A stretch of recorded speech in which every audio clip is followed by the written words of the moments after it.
गुरु ब्रह्मा गुरुर्विष्णु गुरुर्देवो महेश्वरः गुरुरेव परं ब्रह्म तस्मै श्री गुरवे नमः. Salutations to the indwelling master. By his grace may we all graduate from darkness to light, from ignorance to knowledge, from death to immortality.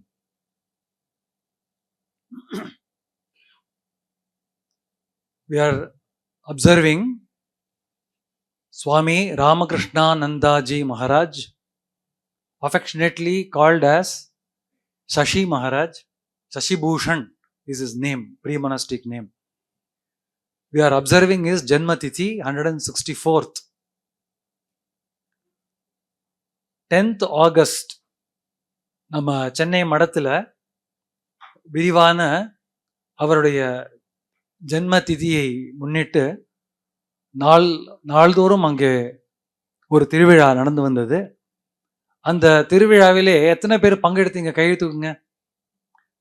Hostel பசங்க கை கழுவிடுங்க, உங்களுக்கு வேற வழியே இல்லை. ஹாஸ்டல் பையன் கை கழுவிடா. ஸோ 2 பேர் 3 பசங்க பார்த்தீங்கன்னா ஒரு 3 பேர் போயிருக்கீங்க, 4 பேர் போயிருக்கீங்க. Very good. ஈவினிங் காலேஜோட பெட்டராக இருக்கீங்க. ஈவினிங் காலையில் ஒருத்தர் தான் போயிருந்தா, அட்லீஸ்ட் ஒருத்தம் போனவன் வந்திருந்தாங்க. நிறைய பேர் போனோம். பக்கம்தான் இருக்கு இல்லையா, நம்ம பிஎஸ் ஹையர் செகண்டரி ஸ்கூலுக்கு முன்னாடி தான் இருக்கு. கொஞ்சம் சிரமம் எடுத்துட்டீங்கன்னா லாபம் உங்களுக்கு தான். அங்கே நாள்தோறும் இருந்த பல நிகழ்ச்சிகள் மனதை நெகிழ வைக்கும், தூய்மைப்படுத்துவதாகவும் உள்ளத்தை விரிவுபடுத்துவதாகவும் அமைந்திருந்தது. நம்ம காலேஜில் கூட காலையில் ஹாஸ்டலில் கூட பெருசாக நல்ல ஒரு ஃபங்க்ஷன் இருந்தது. 4 ஃபங்க்ஷன் நடக்கும். மடத்தில் 1 நடக்கும்பொழுது எங்கேயும் 2 முறை நம்ம அதை கடைபிடிக்கிற ஒரு நல்ல பாக்கியம் நமக்கு கிடைச்சிருக்கு.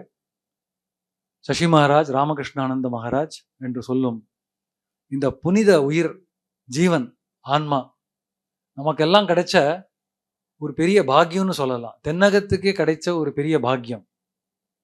எங்கேயோ வங்காளத்தில் மாயல் இச்சாப்பூர் அப்படின்ற ஒரு இடம்.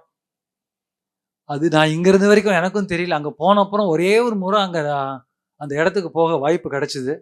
அந்த இடத்துக்கு போனேன். அங்கே வந்து பார்த்தீங்கன்னா வைணவர்களுடைய ஹெட் குவார்ட்டர்ஸ் மாதிரி அது மாயல் இச்சாப்பூர். வைணவர்கள், வங்காளத்தில் வைணவர்கள் அங்கே வசிக்கிறார்கள். ஸோ அந்த இடத்திலிருந்து அவர் பிறந்து மாயல் இச்சாப்பூர்லேருந்து மயிலாப்பூர் வரைக்கும் வந்துட்டார். அது என்னன்னா, அந்த மயிலா அப்புறம் பூருக்கு நடுவில் ஒரு இச்சை அப்படிங்கிற ஒரு வார்த்தை இருக்கு பார்த்தீங்களா. இச்சைங்கிறது வந்து பலவிதமான அர்த்தங்கள் இருக்கு. அதில் வில் பவர்னு ஒன்று இருக்கு, இன்னொன்று ஆசைன்னு சொல்லலாம். ஸோ மாயல் இச்சாப்பூர்லேருந்து மயிலாப்பூர்ன்ற கையிலேயே மயிலை என்று சொல்லும் மயிலாப்பூருக்கு வரணும் அப்படின்னா அந்த ஆசையை விடணும். ஆசையை விட்ட உடனே அந்த மாயல் இச்சாப்பூர் வந்து மயிலாப்பூர் ஆயிடும். அவ்வாறாக இந்த துறவி ராமகிருஷ்ணானந்தர் குருதேவர் ஸ்ரீராமகிருஷ்ணரின் இருப்பிடத்திற்கு வந்து அடைந்தார். 1882 என்னமோ, அவ்வளோதான். ஒரு 4 வருஷம் தான் அவங்க ஒன்றா இருந்தாங்க. அதுலேயே அவருடைய பெரிய ஒரு பரிமாணம் ஏற்பட்டுருது அவங்க வாழ்க்கையிலையும் சிந்தனை திறனிலையும். கீதையில வந்து ஒரு நல்ல ஒரு வாக்கியம் இருக்கு, எனக்கு ரொம்ப பிடிச்ச வாக்கியம். 4வது சாப்டர்ல வரும். தத்வித்தி. தத்வித்தின்னா அவங்களுக்கு அந்த தத் என்ற தத்துவம் வந்து கூறப்படும் அல்லது அறிவிக்கப்படும். வித்தி பிரணிபாத்தேன பரிப்பிரஷ்னேன சேவையா. அதாவது ஒரு குரு, ஒரு சிஷ்யன் வந்து அந்த குருவை வந்து அடையிறான்னு வச்சுக்கோங்க. இப்போ நீங்கள்லாம் எங்கள் காலேஜுக்கு வந்திருக்கீங்கன்னா அது மாதிரி தான். டீச்சர்ஸ்லாம் இருக்காங்க, டீச்சர்ஸ்லாம் குரு ஸ்தானத்தில் இருக்காங்கல்ல, மாணவர்கள்லாம் அந்த சிஷ்ய ஸ்தானத்தில் இருக்கீங்க. வந்ததுக்கு எதற்கு? ஞானம் பெறுவதற்காக வச்சுப்போமே. அட்லீஸ்ட் அதில் கான்ட்ராக்ட் பிகின்ஸ் ஃப்ரம் தட். ஞானம் பெறுவதற்காக. அதே மாதிரி சசி மகாராஜும் குருதேவர் போய் சேர்ந்தாரு. Informal education, non formal education, spiritual education. இவெல்லாம் வந்து பார்த்தீங்கன்னு வச்சுக்கோங்களேன், வாழ்க்கையில் மேதாவிகள். இவருக்கு சம்ஸ்கிருதத்தில் சின்ன வயசுலேயே புலமை. இவர் வந்து கணக்கு மேதை, நல்ல வசதியான குடும்பத்தில் வாழ்ந்தவர்கள், நல்ல சிந்தனை திறன் உள்ள மாணவர்கள், அந்த காலத்து மாணவர்கள், ஃபார்வர்டு திங்கிங். பெங்கால் அப்போ வந்து ரொம்ப அட்வான்ஸ்டா இருந்தது. ஸோ அந்த கம்யூனிட்டில இருந்து வந்தவ இந்த அரை குணமான அம்மனமான ராமகிருஷ்ணரை பார்த்து எப்படிதான் மயங்கினாங்கன்னு எனக்கு புரியல. அவர்கிட்ட வந்தாரு. வந்த உடனே குருவை எப்படி சிஷ்யன், இப்போ குரு என்ன எதிர்பார்ப்பாங்க, சிஷ்யன் என்ன எதிர்பார்க்கிறான்றது வேற விஷயம். அவங்க மைண்ட்ல என்ன போயிட்டு இருக்குன்னு சொல்லவே முடியாது.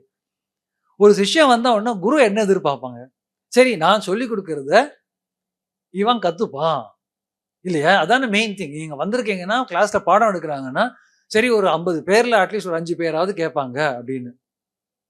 அதுல இருந்து அவளுடைய புத்தி திறன் விரிவடையும் அப்படிங்கிற ஒரு நம்பிக்கையில தான். ஸோ குருவோட ஒரு எதிர்பார்ப்பு என்னன்னா, இந்த சிஷ்யன் ஒரு மேதாவியா வரணும், ஒரு ஸ்ரத்தாவானா வரணும், ஒரு ஞானவானா வரணும் அப்படிங்கிறது தான் எல்லாருடைய சங்கல்பமும், பிரார்த்தனையும், ஆசீர்வாதமும். அதான் இந்த ஸ்லோகத்துல வருது. ஆனா குரு வந்து இஷ்டப்பட்டா போறாது. அதுக்கு இணையாக சிஷ்யனும் தகுந்தவனாக அமைஞ்சிருக்கணும் இல்லையா? அது ஆப்வியஸ் தான். கிவ் அண்ட் டேக்கும் போது when there is a give, there must be a taker. Giver should be compensated or corroborated by a taker. So இப்போ இந்த ஸ்லோகம் என்ன சொல்றதுன்னா, பிரணிபாத்தேன பரிப்பிரஷ்னேன சேவையா. அவரை முதல்ல வணங்கணும். குருதேவரை வணங்க வேண்டும். மனதாலையும், உடம்பாலையும், சரீரத்தாலையும், உள்ளத்தாலையும் வணங்க வேண்டும். பிரணிபாத்தேன பரிப்பிரஷ்னேன. அதுக்கப்புறம் என்ன பண்ணுவோம்னா, தனக்கு உள்ளுக்குள்ள இருக்கிற அஜ்ஞானத்தை தான் அறிந்து அதை விளக்குவதற்காக வழி தேடி வந்திருக்கும் அந்த சிஷ்யன், குருவிடம் அந்த சிஷ்யன் என்ன பண்ணுவோம், வாயை முடிஞ்சு சும்மா இருக்கக்கூடாது. கிருஷ்ண பகவான் என்ன சொல்றாருன்னா, டேய் வாயை திறந்து ஏதாவது கேள்வி கேளுங்கடா அப்படிங்கிறத இந்த ஸ்லோகம் மூலமாக நமக்கு அறிவிக்கிறார். பரிப்பிரஷ்னேன. சரி கேள்வி கேட்ட அப்புறம் கேள்வி கேட்டாச்சு வந்தாச்சு போயாச்சுன்ற மாதிரி இல்ல. அதுக்கப்புறம் என்ன சொல்றாரு, அந்த குரு கேள்வி கேட்ட உடனே அவர் ஆன்சர் பண்ண மாட்டார். உபனிஷத்துலயும் பல இடத்துல பார்க்கலாம். கேட்ட உடனே அவர் ஆன்சர் பண்ண மாட்டார். அப்புறம் என்ன பண்ணா, அவருக்கு சேவை புரிய வேண்டும். அவருக்கு சேவை செய்யும் பொழுது அப்போ அந்த குருவின் மனம் சிஷ்யன் பிரதி மனம் நெகிழ்ந்து உபதேக்ஷந்தி அப்படின்னு சொல்றார். அவர் அந்த உபதேசத்தை பிறகுதான் அவர் அளிக்கிறார். குருதேவர் சசி மகாராஜ் கேஸ்ல அப்படியே உல்டா. வந்த உடனே அப்படியே தாரதாரையாக குருதேவர் வந்து கொடுக்க ஆரம்பிச்சிட்டார். வந்த 16 சிஷ்யர்கள் முதல்ல வந்த உடனே சுபோதானந்தன் ஒருத்தர் வந்தார். வந்த உடனே இந்த சின்ன பையன் 15 வயசு பையன் பார்த்தோன்னு, அழடா நன்னா இருக்கான இந்த பையன், கொஞ்சம் அவனுக்கு லட்சணம் இருக்கே, ஆன்மீக குணங்கள்லாம் கொஞ்சம் இருக்கே, சரி டெஸ்ட் பண்ணி பார்ப்போம் அப்படின்ட்டு அப்படி கொஞ்சம் தடவை விடுறார். இந்த ஹிருதயத்தை தடவை விடணும்னு அவன் ஆன்மீக பரவேசத்துல அந்த 15 வயசு பையன் எங்கேயோ போயிடுறான். அதே மாதிரி சசி மகாராஜ் வந்து பேசணும்னா இவங்க எல்லாம் பாவசமாதியில போயிடுறாங்க. அந்த பேச்சை கேட்ட உடனே இங்கேயும் நிறைய பேர் பாவசமாதிக்கு போவாங்க, கொஞ்சம் கொரட்டையும் வரும் அப்பப்போ, அது பரவாயில்ல, ஆனாலும் சமாதிக்கு போறோம் அதுல. அது மாதிரி இந்த பெரியோர்கள் வாழ்க்கையில பார்த்தோம்னு வச்சுக்கோங்களேன், அவங்களுடைய ஸ்டார்டிங் பாயிண்டே வந்து என்னன்னா, நம்ம மேரத்தான் எங்க எண்ட் பண்ணுவோம் அங்கிருந்து அவங்க ஸ்டார்ட் பண்றாங்க. அப்படியாக அமைந்திருக்கிறது. ஏன்னா பிற்காலத்துல அவங்க வந்து ஒரு பெரிய பெரிய சாதனைகள், எங்க பாட்டுல ஒரு ரொம்ப அழகான ஒரு வரி விழுந்தது. என்னன்னா, மனம் வைத்தால் இந்த மண்ணுலகம் உன் காலில் வந்து அடையும் அப்படின்னு சொல்லுவாங்க. அது அழகா வரி வந்தது. இப்ப என்னால சரியா சொல்ல முடியல. மண்ணுலகம் விண்ணுலகமாகும்ன்ற ஒரு வரி வருது. இந்த மண்ணுலகம் வந்து உன் காலடியில வந்துடும். இப்ப என்ன நம்ம கால தலைமையிலையா இருக்குது? நாம என்ன சிரசாதனம் பண்ணி நினைச்சுட்டு இருக்கோமா? இப்பவும் காலடியில் தான் இருக்கு. ஆனா அந்த பாடல்ல சொல்ற காலடி என்ன? நிதானம். இப்ப நாம வந்து நிதானம் குறைவா நம்ம வந்து இந்த பூலோகத்துல சஞ்சரிச்சுட்டு இருக்கோம். நிதானமா ஒரு சோல்ஜர்ஸ் மார்ச் எப்படி இருக்கும் பாத்தீங்கன்னா, இப்ப வரப்போறது, நாளைக்கு ஃபங்க்ஷன் வரக்க போறது. நம்ம என்சிசி பசங்க நல்லா கம்பீரமா வந்து மார்ச் பாஸ் பண்ண போறாங்க. நீங்க எல்லாம் வந்து கலந்துக்கணும். எல்லாருக்கும் ஃப்ரீ பிரேக்ஃபாஸ்ட். 7 விதமான பிரேக்ஃபாஸ்ட் இருக்கு. அதை இப்பயே சொல்லிடுறேன் நான். 10 பேர் 20 பேர்ல யாரெல்லாம் வந்தாங்களோ எல்லாருக்கும் அந்த பிரேக்ஃபாஸ்ட் நல்ல ஒரு ஃபீஸ்ட் பிரேக்ஃபாஸ்ட் தான். ஸோ எல்லாரும் வரணும், சரிங்களா? நீங்க வரலன்னு வச்சுக்கோங்க, இந்த என்சிசி பசங்க எவ்வளோ வாரம் கணக்குல அவங்க வந்து பயிற்சியில் இருக்காங்க. யாருக்காக? அப்கோர்ஸ் இந்த தேசத்துக்காக, அந்த தேசத்துக்கு ஒரு மரியாதை கொடுக்கறதுக்காக, மரியாதை செலுத்துவதற்காக. அந்த மரியாதையை செலுத்தும் போது நாம் அதை பார்த்து மனம் மகிழ வேண்டும். அதனால நாம திரளா இந்த சுதந்திர தினத்துல கலந்துக்கணும். இப்படியாக சசி மகாராஜ் பாத்தீங்கன்னு வச்சுக்கோங்களேன், பரிப்பிரஷ்னை என்ன கேள்வி கேட்டாரு, அவரு கூட இருந்தாரு. சேவையிலேயே அவர் தன்னுடைய வாழ்க்கை முழுவதுமே அவர் தன்னை பூட்டி கொண்டு விட்டார் குருதேவரின் சேவையில். சேவை செய்து ஒரு மனிதன் அந்த பரமபதத்தை அடைய முடியும் என்று இந்த கலியுகத்திலே யாராவது நிரூபித்தார் அப்படின்னு சொன்னா, நமக்கு இப்போ விட்டு சென்ற சசி மகாராஜ் ஒரு ஆதாரமா இருப்பார். சேவைக்கு அந்த அளவுக்கு ஒரு மனப்பான்மை, ஒரு உயர்ந்த, அதாவது ஒரு குருத்துவம் கொடுக்கல. அவரே வாழ்க்கைய சேவையிலேயே அப்படியே தன் வாழ்க்கையை அப்படி கலந்து விட்டார் குருதேவரின் சேவையில. அதுக்குதான் நான் சொல்றேன் உங்களுக்குலாம், நான் மறுபடியும் எனக்கு சான்ஸ் கிடைக்கிறப்ப அவங்க சொல்றேன். நான் இந்த ராமகிருஷ்ண மடம் நீங்க இருக்கே, உங்களுக்கு எல்லாம் கிடைச்ச பெரிய வரப்பிரசாதம். 127 வருஷமாக சேவை செய்து கொண்டிருக்கிற இந்த அதுல நாம போய் கலந்துட்டோம் வச்சுக்கோங்களேன். இப்ப என்ன ஆகும்னா, இப்போ ஏசி ரூம் இருக்கு, உள்ளுக்குள்ள வந்த உடனே குளிர் தெரியறது இல்லையா? நான் அதுக்கோசரம் ஏசியை கையில கொண்டு போக முடியுமா? எப்ப பாரு ஏசி கையில வச்சுன்னு எப்ப பாரு குளிர் எங்க இருக்கோ அங்க நம்ம போய் சேரணும். அப்படியாக ஒரு வரப்பிரசாதமாக அமைந்திருக்கிறது. இது அமைந்ததின் முக்கிய காரணமே இந்த சசி மகாராஜ் சொல்ற ராமகிருஷ்ணானந்த மகாராஜ் தான். அப்படியாக இந்த புண்ணிய தினத்திலே சுவாமி சுப்ரஜானந்தர் என்றவர் என்னுடைய நண்பராகவும் அவர் இருக்கிறார். நாங்க 2 பேருமே மடத்துல ஜாயின் பண்றதுக்கு முன்னாடியே நாங்க மடத்துல சேவை செய்திருக்கிறோம். அந்த சேவையின் பலனாகவோ அதோட பிரசாதமாகவோ எப்படி வேணா சொல்லலாம். எங்களுக்கு அங்கேயே மறுபடியும் நீண்ட கால சேவையிலே வாழ்க்கையே அமைக்க ஒரு நல்ல ஒரு அமைப்பு வாய்ப்பு எங்களுக்கு கிடைச்சதுன்றது நான் ரொம்ப சந்தோஷப்படுறேன். சசி மகாராஜ் எங்களெல்லாம் மேல பார்த்து கொண்டு வந்தாராக எங்களெல்லாம் நாங்க நம்பிக்கிட்டு இருக்கோம். சென்னை சசி மகாராஜுடைய சாநித்தியம் அவ்வளவு பார்க்கலாம். நீங்க அவருடைய ஆசீர்வாதமும் அவருடைய நல்லாசின்னு சொல்ற அந்த ஆசீர்வாதம் உங்களுக்கு எல்லாருக்கும் கிடைக்கும். அவரை பற்றி அவருடைய சிந்தனைகளையும் அவருடைய வாழ்க்கை வரலாறையும் நம்முடன் பகிர்ந்து கொள்ள வந்திருக்கிறார் சுப்ரஜானந்தம். அவரை வரவேற்கிறேன். நன்றி, வணக்கம். ஸ்ரீ குருபியோ நமஹ. எல்லோருக்கும் வணக்கம், காலை வணக்கம்.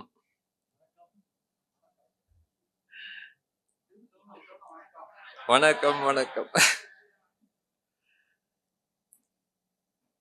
நமது விவேகானந்த காலேஜ் மாணவர்கள் முன்பாக பலமுறை நான் இங்கு பேசியிருக்கேன். இப்போ உங்கள் முன்னாடி எல்லாம் பேசுறது ரொம்ப சந்தோஷமான ஒரு நிகழ்ச்சி. உங்கள் எல்லோருக்கும் எனது மனப்பூர்வமான வாழ்த்துக்களை தெரிவித்துக் கொள்கிறேன். மேடையில் அமர்ந்திருக்கும் செக்ரட்டரி சுவாமிகளுக்கும் எனது பணிவான நமஸ்காரங்கள். பிரின்சிபல் அவர்களுக்கும் எனது வணக்கங்களை தெரிவித்துக் கொள்கிறேன். இங்க இருக்கக்கூடிய பாடம் சொல்லிக் கொடுக்கக்கூடிய பேராசிரியர்கள், மற்ற எல்லோருக்கும், குறிப்பாக ஸ்ரீனிவாசன் சார், தபேலா மாஸ்டர் இருக்கிறார், அவருக்கும் எனது வணக்கங்களை தெரிவித்துக் கொள்கிறேன். இந்த மாணவர்கள்லாம் பார்க்கும்போது ஒரு பெரிய சந்தோஷம் வருது. இப்பதான் ஏதோ ஒரு பெரிய பேர் கொடுத்துருக்காங்க இந்த மாணவர்களுக்கெல்லாம், ஜென்சி அப்படின்னு, ஜென்சி ஸ்டூடெண்ட்ஸ் அப்படின்னு சொல்லிட்டு இப்பதான் பேர் வந்திருக்கு. அப்கோர்ஸ் எல்லா வருஷமே எப்ப வந்தாலும் இந்த வயசு உடைய மாணவர்களை தான் நம்ம இங்க பார்க்க முடியும். இந்த காலேஜ்ல மட்டும் இல்லை, எந்த காலேஜ்ல எந்த வருஷம் போனாலும் காலேஜ் ஸ்டூடெண்ட்ஸ்னா இப்படிதான் இருப்பார்கள், ஜென்சி ஸ்டூடெண்ட்ஸ். ஆனா பேர் மட்டும் இப்போ வந்திருக்கு, அவ்வளவுதான். இந்த ஜென்சி ஸ்டூடெண்ட்ஸ் பார்க்கும்போது ஒரு உற்சாகம் ஒண்ணு கரை புரண்டு ஓடுறது. ஏன்னா அவர்களுக்கு இருக்கக்கூடிய ஒரு உணர்ச்சி இருக்கு, உணர்ச்சி பெருக்கு. அவர்கள் எப்போதுமே ஒரு அலர்ட்னஸ் இருக்கும். சாதாரண மக்களுக்கு கொஞ்சம் வயசாயிடுச்சுன்னா அந்த அலர்ட்னஸ் போயிடுறது, குறைஞ்சு போயிடுறது. இளைஞர்களா இருக்கும்போது அந்த ஒரு உணர்ச்சி இருக்கு, அருமையான உணர்ச்சி. எதுக்கு எடுத்தாலும் ஒரு வீரம், ஒரு கோபம், உடனே ஒரு மனசுல இருக்கக்கூடிய உற்சாகம், இப்படி பலவிதமான எண்ணங்கள் உள்ளேந்து பொங்கி பிரவாகம் போல, ஒரு பெரிய காட்டு வெள்ளம் போல ஓடுறது. அது ரொம்ப சந்தோஷம். ஒருவன் குதிரையில டிராவல் பண்ணிட்டு இருந்தானா, எங்கேயோ பயணம் போயிட்டு இருந்தான். பக்கத்துல இருந்து ஒருவன் கேட்டான் இன்னொருத்தன், எங்க போறீங்க அப்படின்னு. உடனே இந்த ஆளு வண்டியில அந்த குதிரையில போயிட்டு இருந்தவன் சொன்னானா, எனக்கு தெரியாது எங்க போறேன்னு, குதிரையை கேளுங்க அப்படின்னா. இந்த குதிரை மாதிரி நமது உணர்ச்சிகள் ஒரு மனுஷனை அது இழுத்துன்னு போறது. மனிதன் அந்த குதிரையில ஏறி உட்கார்ந்துட்டு இருக்கான். குதிரை எங்க போறதுன்னு குதிரைக்கு தான் தெரியுமா. இவன் அந்த குதிரையை கண்ட்ரோல் பண்ணிட்டு அந்த தாம் போக வேண்டிய இடத்துக்கு அந்த குதிரையை வழி நடத்தி செல்ல தெரியவில்லை அவனுக்கு. அது போல சாதாரண இந்த இளைஞர்களும் உணர்ச்சி வசப்பட்டு உணர்ச்சிக்கு அடிமையாகி உணர்ச்சி வேகத்துல என்னென்னமோ செய்து விடுகிறார்கள். அப்புறமா ஏதோ கொஞ்ச நாள் கழிச்சு திரும்ப அதை பற்றி தனியாக உட்கார்ந்து யோசிக்கும் போது அவர்களுக்கு தெரிய வருது, ஆஹா நான் இந்த உணர்ச்சி வேகத்துல இப்படி பண்ணிட்டேனே, தப்பு பண்ணிட்டேனே, அப்படி செய்திருக்கலாமே. அப்பதான் யோசனை வருது, அப்பதான் அறிவுபூர்வமாக சிந்தனிக்க ஆரம்பிக்கிறார்கள். இப்ப இந்த உணர்ச்சியை அறிவுபூர்வமாக வழிநடத்தாவிட்டால் பின்னால் தொல்லை ஏற்படும் அப்படிங்கறது நம்ம தெரிஞ்சுக்கணும். ஜென்சி ஸ்டூடெண்ட்ஸுக்கு இது ஒரு முக்கியமான பாடம். இந்த காலத்து மக்கள் அந்த உணர்ச்சி பெருக்கிலேயே இருக்கிறார்களோடு எனக்கு ஒரு பயம் இருக்கு, அப்படி தோன்றது. இந்த காலத்துல மட்டும் இல்ல, அந்த காலத்திலேயே அப்படிதான், சசிமராஜ் காலத்திலேயும் அப்படிதான், அந்த காலத்துல இருந்த ஸ்டூடெண்ட்ஸ் எல்லாரும் அப்படிதான் இருந்தார்கள். நமது சென்னை நகரத்தை விட, சென்னை நகரம் இப்போதான் ரொம்ப மாடர்னா தெரிகிறது. ஆனா கல்கத்தா 100 வருஷத்துக்கு முன்னாடியே ரொம்ப மாடர்னா இருந்தது. ஏன்னா கல்கத்தா தான் இந்தியாவின் தலைநகரமாக இருந்தது. வெளிநாட்டிலிருந்து வரக்கூடிய எல்லா விதமான வெளிநாட்டு நாகரிகங்கள் எல்லாம் முதல்ல இறக்குமதியான இடம் கல்கத்தா. மக்கள் எல்லாம் தங்களை மாடர்ன் மக்கள் என்று நினைத்துக் கொண்டிருந்த காலம் அது. அந்த உணர்ச்சி பெருக்கிலே இருந்த காலம் அது. சீர்திருத்தம்ங்கிறது ஆரம்பிச்சது அந்த காலத்துலதான், அந்த இடத்துலதான் முதல்ல ஆரம்பிச்சது. ஆனா அந்த மக்களுக்கு ஒரு முன்னாடி சொன்ன மாதிரி அந்த அறிவுபூர்வமாக சிந்திக்கும் திறனும் கொஞ்சம் இருந்தது. உணர்ச்சி வசப்பட்டு விட மாட்டார்கள். எடுத்தவுடன் யோசித்து செயல்படுவார்கள். அப்படி யோசித்து செயல்படுத்துவதற்கு, வழி நடத்துவதற்கு பல தலைவர்கள் இருந்தார்கள் அந்த காலத்தில். இளைஞர்களை வழிநடத்தி செல்வதற்கு அந்த காலத்தில் கேசவ் சந்திர சென் அப்படின்னு ஒருத்தர் இருந்தார். எவ்வளவோ இளைஞர்கள் அவர் பிரம்ம சமாஜம் என்று ஒரு ஆர்கனைசேஷன் இருந்தது, அதற்கு தலைவராக இருந்தார். அதை பிரம்ம சமாஜத்தை தோற்றுவித்தவர் ராஜாராம் மோகன் ராய். அதன் பிறகு தேவேந்திரநாத் டாகூர், ரவீந்திரநாத் தாகூரோட தந்தையார், அவர் தலைவராக இருந்தார். அதற்கு பிறகு கேசவ் சந்திர சென் தலைவராக இருந்தார். அவருடைய ஆற்றல், பேச்சாற்றல் அவ்வளவு அறிவுபூர்வமாக இருக்கும். உணர்ச்சி வசப்படக்கூடிய மனிதர்களை, மாணவர்களை எல்லாம் அவருடைய பேச்சு, அந்த அறிவாற்றல் மிக்க பேச்சு அப்படியே கட்டி போட்டதாம். அத்தனை பேரும் அவரை பின்னால் வர ஆரம்பித்து விட்டார்கள். எத்தனையோ பேர் அவரை தொடர்ந்து ஒரு பெரிய இயக்கமாக பிரம்ம சமாஜம் இருந்தது. தமிழ்நாடு, இந்தியா முழுக்க. கடைசியில கேசவ சந்திர சென் லண்டனுக்கு போய் அங்க மகாராணி எல்லாம் போய் சந்திக்கிற அளவுக்கு ஒரு பிரபலமாக இருந்தார் அவர். அவர் ஒரு முறை ஸ்ரீ ராமகிருஷ்ணரை பற்றி பேசினார். கேசவ சந்திர சென்னை பின்தொடர்ந்தவர்கள் பலர்னு சொன்னோம் இல்லையா, அந்த பலரில் விவேகானந்தர் ஒருத்தர். நம்ம சசிமகராஜ் சொல்றமே, ராமகிருஷ்ணானந்தர் அவரும் ஒருத்தர். உணர்ச்சி பெருக்குன்னு நம்ம சொன்னோம், அதை விட உயர்ந்தது அறிவு அப்படின்னு நம்ம சொன்னோம். அந்த அறிவை விட இன்னும் உயர்ந்தது ஆன்மீகம் அப்படிங்கிறது இவர்களுக்கு தெரிய வந்தது.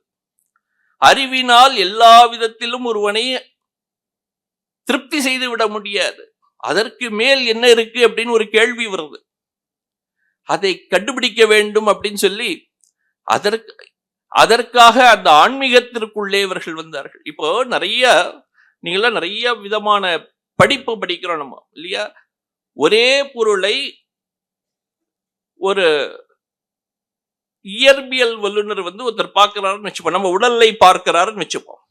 அவர் உடலை பார்த்த உடனே இதனுடைய பரிமாணம் இவ்வளவு, இவ்வளவு திக்னஸ் இருக்கு, இதுக்கு இவ்வளவு வெயிட் இருக்கும் இந்த உடலுக்கு அப்படின்னு ஆராய்ச்சி பண்ணி உடலை பற்றியே ஒரு பெரிய கட்டுரை எழுதி கொடுப்பார். அதே ஒரு கெமிஸ்ட்ரி மாஸ்டர் இருக்காருன்னு வச்சுப்போம். இந்த உடலையே பார்க்கிறார். உடலை பார்த்த உடனே அதுல சொல்ற இதுல இத்தனை % தண்ணீர் இருக்கிறது, இத்தனை % போன் இருக்கு, அந்த போன்ல இத்தனை % கால்சியம் இருக்கு, இத்தனை % சோடியம் இருக்கு அப்படின்னு ஒவ்வொரு கெமிக்கல் நேமையும் கொடுத்து உடம்புல என்ன இருக்கு அப்படின்னு ஒரு பெரிய கட்டுரை எழுதி கொடுக்கிறார்.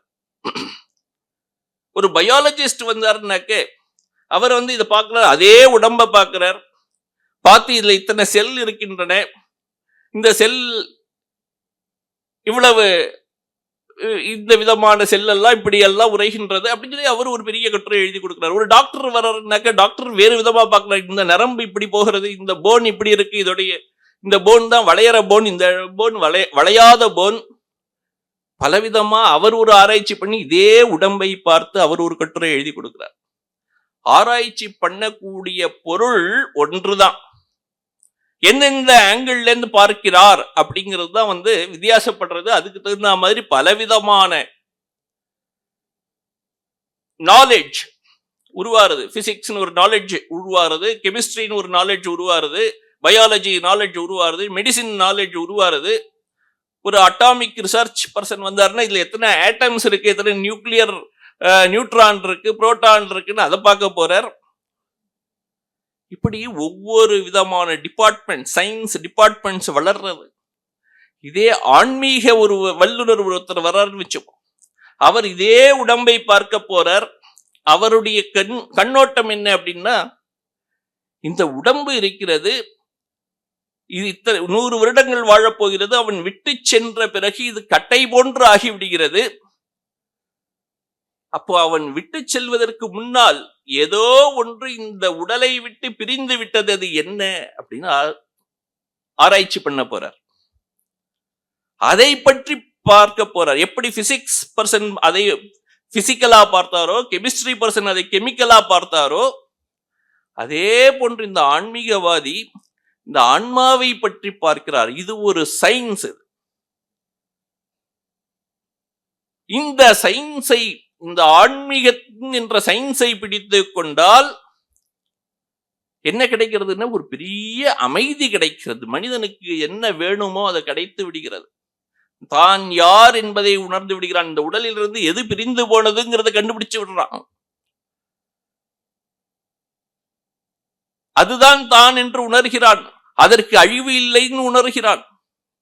அழிவற்றவன். இப்பதான் நம்ம பார்த்தோம், மனிதா நீ மகத்தானவன் அப்படின்னு. அப்படி மகத்தான தன்மை உடையவன் அப்படிங்கிறத கண்டுபிடிச்சுக்கிறான். தன்னுடைய உண்மையான நிலையை கண்டுபிடித்துக் கொள்கிறான். அப்படி அந்த உண்மையான நிலையை கண்டுபிடிப்பதற்காக சாதாரண உணர்ச்சி படக்கூடிய இந்த மாணவர்கள் பிரம்ம சமாஜத்திற்கு அறிவுபூர்வமாக சிந்தித்து அதையும் தாண்டி ஆன்மீகத்திற்குள் வர வேண்டும் வந்தவர்கள். அப்படி வந்தவர்கள் தான் குருமராஜிடம், ஸ்ரீ ராமகிருஷ்ணரிடம் வந்த பல சீடர்கள். எல்லாரும் துறவி இல்லை, எத்தனையோ பேர் இல்லற பக்தர்களும் வந்தார்கள். அவர்களும் அந்த ஆத்மாவை பற்றி, தன்னை பற்றி, இறைவனை பற்றி இதையெல்லாம் அறிந்து கொள்வதற்காக வந்தார்கள். வந்தவர்களே அவர்களுக்கு பல பாதைகள், எப்படி இந்த பிசிக்கல் சயின்ஸ்ல பல பாதைகள் இருக்கின்றதோ அதே போல ஆன்மீகத்திலும் பல பாதைகள் இருக்கின்றன. பக்திங்கிறது ஒரு பாதை, ஞானம்ங்கிறது ஒரு பாதை, கர்மம்ங்கிறது ஒரு பாதை, சேவைங்கிறது ஒரு பாதை. இந்த சேவைங்கிற பாதையில பயணம் பண்ணினவர் ஸ்ரீ ராமகிருஷ்ணானந்தர். இப்பதான் மகாராஜ் சொன்னார், தத்வித்தி பிரணிபாத்தேன பரிப்பிரஷ்னேன சேவையா அப்படின்னு. அந்த செய்தலின் மூலம், குருவிற்கு சேவை செய்வதன் மூலம், குருவிற்கு சேவை செய்வதற்காகவே தனது முழு வாழ்க்கையையும் அர்ப்பணம் செய்து கொண்டவர் சுவாமி ராமகிருஷ்ணானந்தர். எந்த அளவுக்கு அவர் அப்படி செய்தார் அப்படின்னா, மற்ற சீடர்கள் எல்லாம் தங்களுக்கு இறைவனுடைய தரிசனம் கிடைக்க வேண்டும் அப்படிங்கிறதுக்காக, ஆன்மீகத்தின் உயர்நிலையை அடைய வேண்டும் அப்படிங்கிறதுக்காக பல நேரங்களிலும் உட்கார்ந்து சாதனைகள் செய்து கொண்டிருந்தார்கள், தவங்கள் புரிந்து கொண்டிருந்தார்கள். ராமகிருஷ்ணரே இவர்கிட்ட கேட்கிறார், சசிமராட்ட, உனக்கு என்ன வேண்டும், இது போன்ற தரிசனம் எல்லாம் வேணுமா அப்படின்னு. அந்த தரிசனங்கள் எல்லாம் கிடைச்சதுன்னாக்க, இறைவனை பார்க்கக்கூடிய தகுதி வந்ததுன்னா, பார்த்து விட்டோமே ஆனால் அதன் பிறகு உங்களுக்கு என்னால் சேவை செய்ய முடியுமான்னு இவர் கேட்கிறாரு திரும்பி. அதுக்கப்புறம் முடியாது அப்படின்னு பதில் வந்த போது, அப்ப எனக்கு அந்த இறைவன் வேண்டாம், நான் சேவை செய்வேன் அப்படின்னு சொல்லி வர்றார். அந்த பாதையிலே ஒரு பெரிய முக்கியத்துவம் கொடுத்து அதுல நிலை நிற்கிறார். ஸ்ரீ ராமகிருஷ்ணர் தன்னுடைய உடலை தியாகம் செய்த பிறகு ராமகிருஷ்ண மடம் என்று பெரிதா ஒண்ணும் இல்லை. ஒரு இடிந்த கட்டடத்திலே வாடகைக்கு கூட கொடுக்க முடியாம இவர்கள் எல்லாரும், இந்த விவேகானந்தர் முதலியவர்கள் எல்லாரும் சேர்ந்து இருக்கிறார்கள். எல்லோரும் தவத்திலே உட்கார்ந்து இருக்கிறார்கள். நாள் முழுவதும் தவம் செய்து கொண்டிருக்கிறார்கள். எப்படி ஒரு ஐன்ஸ்டீன், அது போல இருக்கக்கூடிய இயற்பியலாளர்கள்லாம், அறிஞர்கள் எல்லாரும் தங்களது இந்த ஆராய்ச்சி கூட்டத்துக்கு வந்தாக்க சாப்பிடுவதற்கு கூட நேரம் இருக்காதான். சாப்பாடை பற்றி மறந்து போய் அந்த அறிவியலிலேயே தங்களுடைய விஞ்ஞானத்திலேயே கவனத்தை செலுத்துகிறார்களோ, அது போன்று இந்த ஆன்மீக விஞ்ஞானிகளும் தங்களது உடலையே மறந்து, உணவை மறந்து தவத்திலே ஈடுபட்டிருக்கிறார்கள். இதுதான் இவர்களுக்கு ஆன்மீகவாதிகளுக்கு இதுதான் ஆராய்ச்சி. அந்த ஆன்மீக ஆராய்ச்சி, தவம் தான் ஆன்மீக ஆராய்ச்சி. அப்படி தவம் செய்து செய்து செய்து இருக்கும் போது அவர்களுக்கும் சேவை செய்தவர் ராமகிருஷ்ணானந்தர். எல்லோருக்கும் அவர்தான் போய் தனியா எல்லாருக்கும் சமையல்லாம் செய்து சாப்பாடுகளை கொண்டு வந்து இவர்களை அந்த தவத்திலிருந்து எழுப்பி அவர்களுக்கு கொடுப்பாராம் சாப்பாடு. அப்போ இந்த ராமகிருஷ்ண மடங்கள் எல்லாவற்றிற்கும் அவர் ஒரு தாயை போன்று இருந்தார் அப்படின்னு பிற்காலத்திலே சுவாமி விவேகானந்தர் அவருக்கு ஒரு பெரிய பெருமையை சேர்க்கிறார். அப்படிப்பட்டவர் அவர். குருதேவருக்கு பூஜைகளை செய்யக்கூடியவராக அவர் இருந்தார் மடத்திலேயே. விவேகானந்தர் அமெரிக்காவுக்கு சென்று விட்டு திரும்ப சென்னைக்கு வந்த போது, சென்னையில தான் முதல்ல சென்னை பக்தர்கள் தான் விவேகானந்தரை கண்டுபிடித்தார்கள். முதல்ல அமெரிக்காவுக்கு போறதுக்கு முன்னாடி விவேகானந்தரை சந்தித்து அவருடைய உயர்வுகளை, அவருடைய திறமைகளை புரிந்து கொண்டது சென்னை தான். சென்னை மக்கள், உங்களை போன்ற மக்கள் கைதட்டணும், இதுக்கு கேட்டு வாங்க வேண்டியதா இருக்கு.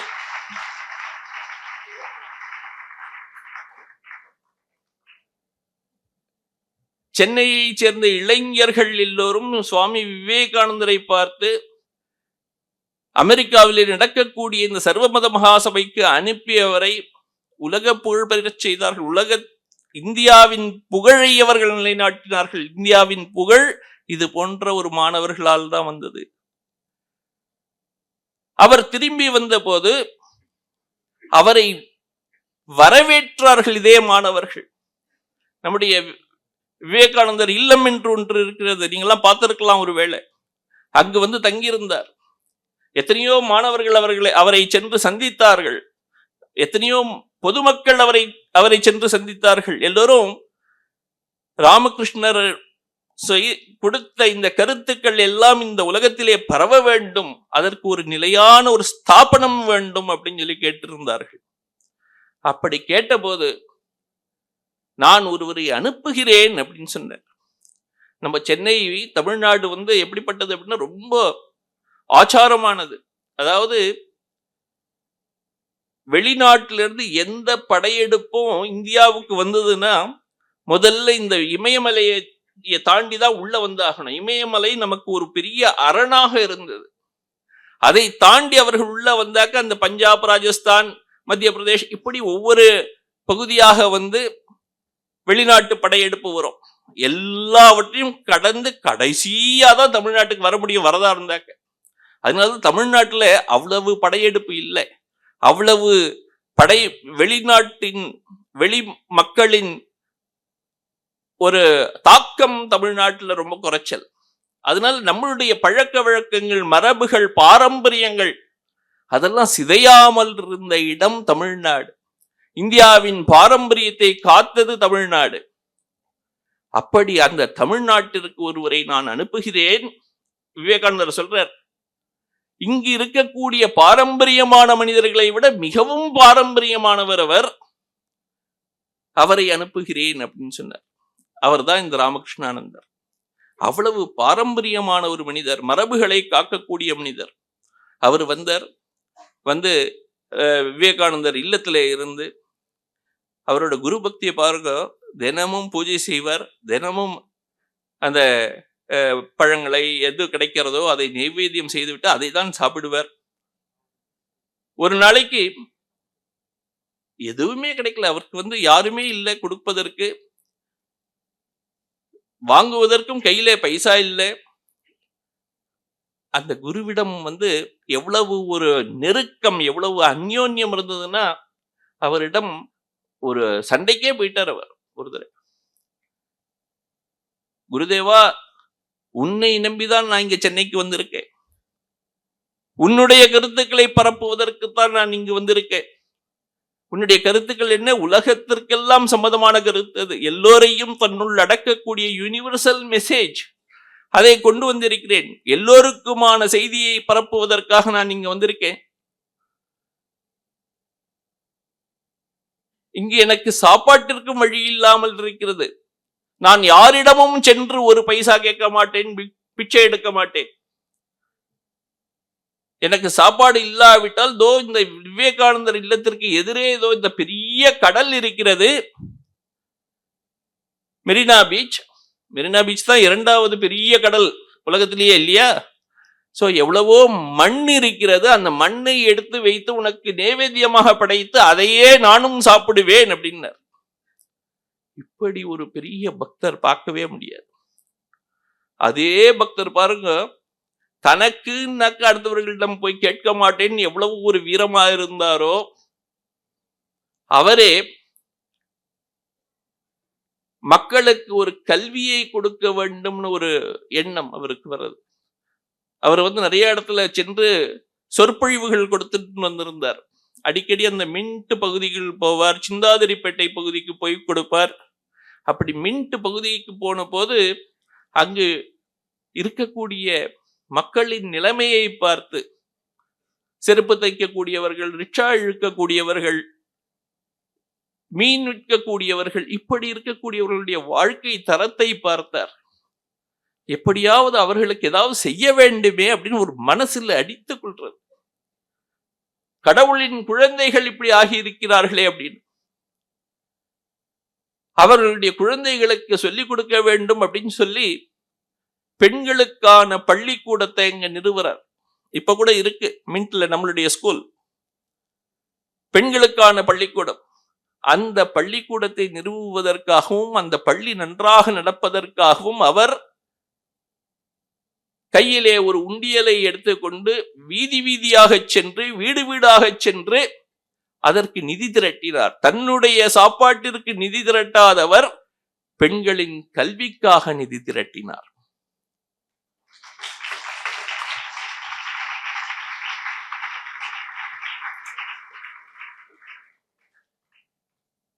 இங்கேயே பக்கத்துல நமக்கு தெரியும், இங்க மாணவர் இல்லம்னு ஒண்ணு இருக்கு. இந்த காம்பவுண்டுக்கு பக்கத்துல தெரியுமா? எத்தனை பேர் பார்த்திருப்பீங்க? பார்த்திருக்கலாம். மாணவர் இல்லம் அப்படின்னு, மாணவர் இல்லம் அப்படின்னு பேர். அதுக்கு பேலஸ் ஃபார் த புவர் அப்படின்னு பேர். இது பேலஸ்னா அரண்மனை, ஏழைகளின் அரண்மனை அப்படிங்கிற ஒரு பேரில் அது வைத்தார்கள். வைத்து இந்த பீச்சுக்கு எதிர்க்கதான் அந்த சில குழந்தைகள் எங்கிருந்தோ இருந்தார்கள். தாய் தந்தையரை இழந்த குழந்தைகள் இந்த பீச்சில் விளையாடி கொண்டிருந்தன. அவர்களை பார்த்து அவர்களுடைய வாழ்க்கை நல்லா இருக்கணும்னு சொல்லி அவர்களை கூட்டின்னு வந்து ஆரம்பித்து 4 குழந்தைகளை வைத்து ஆரம்பித்தது அது. எத்தனையோ பேர் தாய் தந்தையரை இழந்தவர்களுக்கு இன்னும் அது அடைக்கலம் கொடுத்து கொண்டிருக்கிறது. இதெல்லாம் யாருடைய வேலை? அந்த ராமகிருஷ்ணானந்தருடைய வேலை. அது ஏன்? அதுக்கெல்லாம் யார் காரணம் அப்படின்னா, அவர் பெற்ற அந்த ஸ்ரீ ராமகிருஷ்ணரிடம் இருந்து பெற்ற அந்த ஞானம், இந்த உணர்வுன்னு நம்ம சொன்னமே, உணர்வு அறிவாகி அறிவு அவரை சரியான ஒரு டைரக்ஷன்ல இழுத்து சென்றது. எத்தனையோ மனிதர்கள் இருந்திருக்கிறார்கள் அவருக்கு முன்னாடி, ராமகிருஷ்ணானந்தருக்கு முன்னாடி இருந்திருக்கிறார்கள். அவர்களுடன் எத்தனையோ பேர் இருந்தார்கள். அவருக்கு அப்புறமும் எத்தனையோ மாணவர்கள் இருந்திருக்கிறார்கள். மாணவர்களுடைய பெயர்கள் தான் நமக்கு யாருக்கும் எதுவும் தெரியாது. செயற்கரிய செய்தார் பெரியார் அப்படின்னு சொல்லி, அப்படி பெரியவர் அவர், உயர்ந்தவர், செயற்கரிய செய்கைகளை செய்தார். ஏன்னா அவருடைய எண்ணம் சரியாக இருந்தது, டைரக்ஷன் சரியா இருந்தது. அறிவு இதை செய்ய வேண்டும் என்று சொல்லியது. உடல், மனம், பிராணன், அந்த உணர்வுகள் எல்லாம் அதுக்கு பின்னாடி, அவர் சொன்ன டைரக்ஷனுக்கு பின்னாடி ஓடி. அந்த குதிரையை அவருக்கு தன்னுடைய கையிலே வைத்துக் கொண்டிருந்த குதிரை அவருடைய கண்ட்ரோல்ல இருந்தது. எங்க போகிறோம்னு அவருக்கு தெரிஞ்சது. அந்த குதிரையை அந்த இடத்தில் அவர் செலுத்தினார். அது போன்று நாமும், மாணவர்களாகிய நாமும் அதை தெரிந்து கொள்ள வேண்டும். எப்படி நாம் உணர்வுக்கு பின்னால் ஓடிவிடக் கூடாது. நாம் அந்த அறிவினை பிடித்துக் கொள்ள வேண்டும். அறிவின் பின்னால் செல்ல வேண்டும், ஞானத்தின் பின்னால் செல்ல வேண்டும். அந்த ஞானத்தை பெறுவதற்காக கல்வி அவசியம். எந்தவித ஞானமாக வேண்டுமானாலும் இருக்கலாம். உலகியல் ஞானம், நீங்கள் இப்ப படிக்கக்கூடிய இந்த பிசிக்ஸ், கெமிஸ்ட்ரி ஞானம் இருக்கலாம். அதற்கு உங்களுடைய மனம், உடல், ஆவி, பொருள் எல்லாவற்றையும் கொடுக்கறதுக்கு தயாராக இருக்க வேண்டும். ஆன்மீக ஞானமாக இருக்கலாம். மிக உயர்ந்த நிலையை அடையக்கூடிய ஆன்மீக ஞானம் எல்லோருக்கும் அது பொது. யார் வேண்டுமானாலும் அதையும் எடுத்துக்கலாம். எப்படி இந்த அறிவியல் எல்லோரும் கலந்து கொண்டு தனக்கு பிடித்த அறிவியல் பாடங்களை யாராலும் படிக்க முடியுமோ, எனக்கு இப்ப சரித்திரம், வரலாறு பிடிக்கும் அப்படின்னா வரலாறு என்னால படிக்க முடியும். யார் வேணாலும் அந்த வரலாறு பாடத்தில் சேர்ந்து படிக்கலாம். புவியியல் பாடத்துல சேர்ந்து படிக்கலாம். இப்படி எத்தனையோ பாடங்கள் இருக்கு. இந்த கம்ப்யூட்டர் பாடம் இருக்கு. கம்ப்யூட்டரில் நான் படிக்க வேண்டும் அப்படின்னா அதுக்கு வர முடியும். இப்படி எது பிடிக்குமோ அதுல சேருவது போன்று ஆன்மீகம் என்ற ஒரு துறை இருக்கிறது. அதிலும் யார் வேண்டுமானாலும் வரலாம். ஒரே ஒரு குவாலிஃபிகேஷன் என்னன்னா, எதற்கு வருவதாக இருந்தாலும் அதற்கு உண்டான மனநிலை இருக்க வேண்டும். பிசிக்ஸ் படிக்க வேண்டியவனுக்கு அதற்கு உண்டான மனநிலை இருக்க வேண்டும். நான் போய் கிரிக்கெட் விளையாடுவேன் அப்படின்னா அவனுக்கு வேற விளையாடக்கூடிய டிபார்ட்மெண்ட்டுக்கு அவன் போக வேண்டும். இப்ப யாருக்கு எந்த விஷயத்தில் ஆர்வம் இருக்கிறதோ அவர்கள் அதை எடுத்துக்கொண்டு அதற்கே தன்னுடைய உடல், பொருள், ஆவி எல்லாவற்றையும் கொடுத்து அதிலே முன்னேறி சென்றால் அதுதான் குருவின் அருள் தன்னால் வரும். அதனால் அவர்களும் பயன்பெறுவார்கள், மற்றவர்களும் பயன்பெறுவார்கள். அப்படி ஒருவர் வந்ததுனாலதான் சென்னையில ராமகிருஷ்ண மடம் அப்படிங்கிற ஒரு பெரிய இன்ஸ்டிடியூஷன் வந்தது. பெரிய இன்ஸ்டிடியூஷன்னா சிறந்த இன்ஸ்டிடியூஷன் அப்படின்னு எடுத்துக்கணும். சிறப்பான இன்ஸ்டிடியூஷன், எல்லோரையும் நன்றாக வழிநடத்த. ஏன்னா அது காட்டக்கூடிய ஒரு லட்சியம், நோக்கம் இருக்கிறது. அது உயர்ந்த நோக்கத்தை கொண்டது. மக்கள் அனைவருக்கும் எல்லா நலன்களையும் செய்ய வேண்டும். ஆத்மனோ மோக்ஷார்த்தம் ஜெகத்ஹிதாயச்ச, அதுதான் நம்மளுடைய லட்சியம். ஜெகத்ஹிதாய, ஜெகத்னா உலகம், உலகம் முழுவதும் நன்றாக இருக்க வேண்டும்ங்கிற ஒரு லட்சியம். மற்றவர்களுக்கெல்லாம் லட்சியம் என்ன இருக்கும்? நான் நன்றாக இருக்க வேண்டும், என்னை சேர்ந்தவன் நன்றாக இருக்க வேண்டும் அப்படின்னு. ராமகிருஷ்ண மடம் இந்த உலகமே நம்மளுடையது, எல்லோரையும் நம்முடைய உறவினர்களாக நினைத்துக் கொண்டு, தன்னுடைய சகோதர சகோதரிகளாக நினைத்துக் கொண்டு. அதனாலதான் விவேகானந்தர் முதல்ல பேசும்போதே sisters and brothers of America அப்படின்னு ஆரம்பிச்சார். அமெரிக்காவே அவருடைய சகோதர சகோதரிகளாக ஆகிவிட்டது. இந்த உலகமே ஒரு சன்னியாசிக்கு சகோதர சகோதரிகள் போன்று. அப்படிப்பட்ட அந்த ராமகிருஷ்ணானந்தர் இங்க இந்த ஒரு பெரிய இன்ஸ்டிடியூஷனை, சிறந்த இன்ஸ்டிடியூஷனை ஆரம்பித்து அதனால் எவ்வளவு பேர் பயன்படுகிறார்கள், எத்தனையோ பேர். இன்றைக்கு காத்தாலே நான் செக்ரட்டரி மகாராஜோடைய அலுவலகத்திலே அமர்ந்திருந்தேன். இங்க வரத்துக்கு முன்னாடி ஒரு 5 நிமிடங்களுக்கு முன்னாடி யாரோ ஒருவர் செக்ரட்டரி சுவாமிகளுக்கு போன் செய்து, நான் இந்த காலேஜில் படித்த முன்னாள் மாணவன், இந்த காலேஜ் மக்களுக்கு நான் ஏதோ செய்ய விரும்புகிறேன் அப்படின்னு பேசிட்டு இருந்தார். அவர் எனக்கு முன்னாடிதான் பேசிட்டு இருந்தார். அதை கேட்டதுனால நான் சொல்றேன் இதை.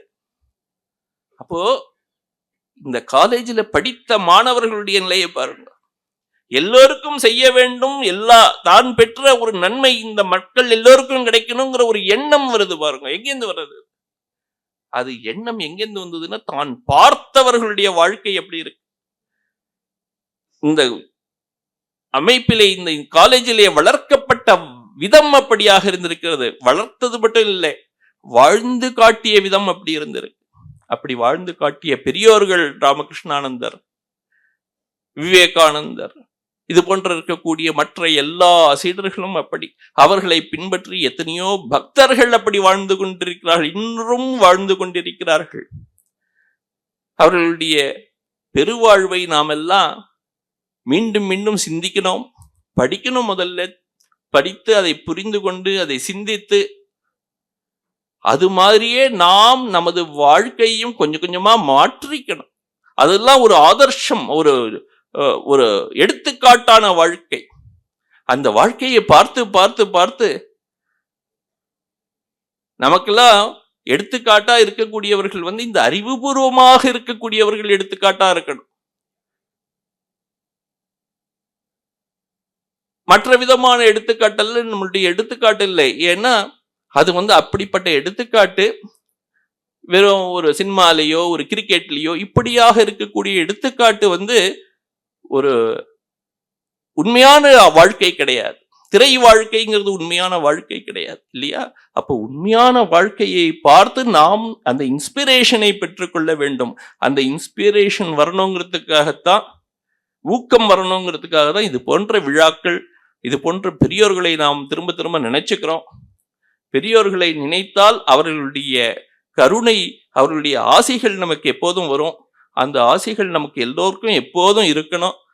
குருதேவரின் ஆசைகள், அன்னை ஸ்ரீ சாரதாதேவியின் ஆசைகள், சுவாமி விவேகானந்தரின் ஆசைகள், பக்தர்களிலே மிகச் சிறந்த பக்தரான, சேவை செய்வதிலே மிகவும் சிறந்தவரான சுவாமி ராமகிருஷ்ணானந்தரின் ஆசைகள், இவையெல்லாம் நம்ம பக்தர்கள், மாணவர்கள் எல்லோருக்கும் எப்போதும் பரிபூரணமாக இருக்க வேண்டும் என்று வேண்டிக் கொண்டு இந்த சிற்றுரையை முடித்துக் கொள்கிறேன். நன்றி, வணக்கம்.